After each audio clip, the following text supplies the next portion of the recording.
Bonsoir chers abonnés, bonsoir chers apprenants, selon l'heure bonjour, bonsoir selon l'heure à laquelle vous avez retrouvé cette vidéo.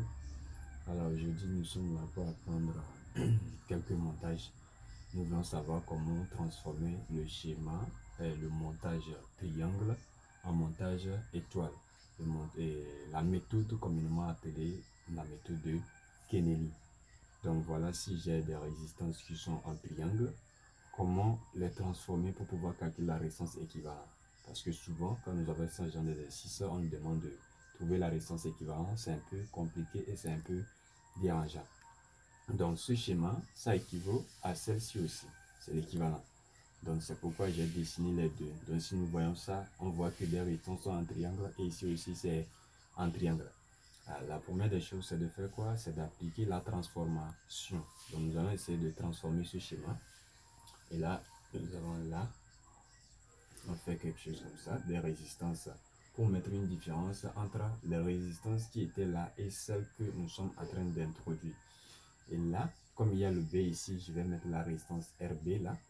Comme il y a A ici, lui va prendre RA. Et comme il y a C ici, lui va prendre RC. C'est la même chose pour ceux qui ont ces genres de figures. Donc maintenant on va faire quoi? L'important c'est de calculer le RA, le RB et le RC. Donc rapidement, nous allons essayer de calculer le RA.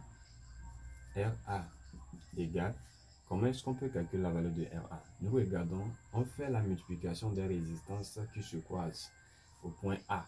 Donc nous voyons R et R qui se croisent au point A. Donc nous allons multiplier les deux résistances. Donc ça fait R fois R, maintenant divisé par la somme de ces trois résistances, pas ce que nous avons introduit, mais ce qui était là. Donc ça va faire R plus R plus R. Donc ce qui nous donne R carré sur 3R. Donc on peut simplifier des résistances, ce qui nous donne RA égale à quoi? R sur 3. Donc si nous calculons RB, nous aurons la même chose.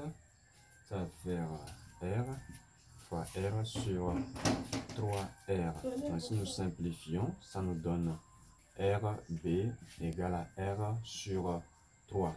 Donc le RC, nous aurons la même chose qui va faire R fois R sur 3R toujours. Et nous simplifions qui nous donne RC égale à R sur 3.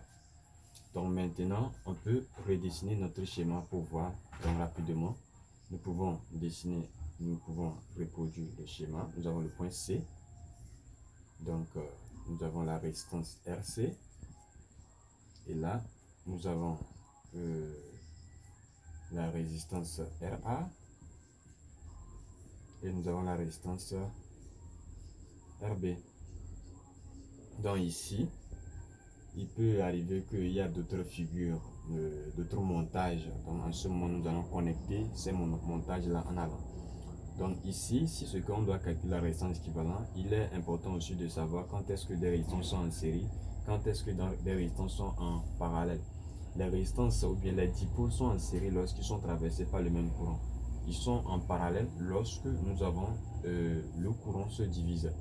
Donc si nous plaçons un courant ici pour vérifier comment sont placées ces résistances, nous voyons que ce courant passe dans cette résistance et arrivé ici, le courant va se diviser. Donc nous allons nous rendre compte que la résistance, la branche de RA et la branche de RB sont en parallèle. Donc si j'ai une autre résistance ici, je vois que cette résistance et cette résistance sont en série. L'ensemble maintenant en parallèle avec celle-ci. Donc c'est comme ça et pour pouvoir trouver des résistances équivalentes. Donc avec cette méthode, nous puissions arriver. Merci et n'oubliez pas de vous abonner sur ma chaîne YouTube, ceux qui sont les nouveaux, d'activer la cloche de notification pour ne rater aucune de mes vidéos.